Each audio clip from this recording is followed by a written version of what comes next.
Welcome to the last breakfast. Please enjoy the video. You'll begin by confirming prerequisites. Office 2019 activated and Windows updated because patches prevent sync errors. Once done, gather your email address, password, and server details, IMAP, POP, or Exchange.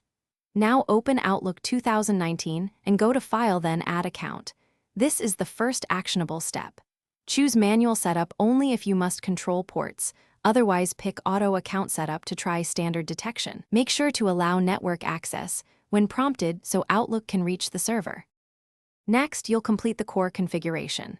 If Auto Account Setup succeeds, review the detected server names and authentication method. Change to OAuth 2 if supported for Exchange. If you choose Manual Setup, enter incoming and outgoing server host names, set ports, e.g.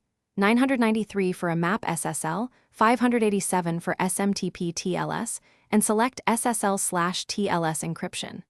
Once entered, click Test Account Settings and observe the connection tests. If tests pass, set sync frequency and enable. To finish, complete the wizard and restart Outlook. Confirm your inbox and folders are syncing and send a test message.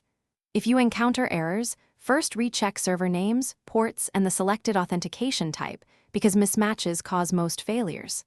Next, enable Outlook logging to capture detailed errors and review recent update history. If problems persist, create a new Outlook profile and add the account there. This isolates profile corruption. Finally, make sure firewall or antivirus isn't blocking Outlook's network access.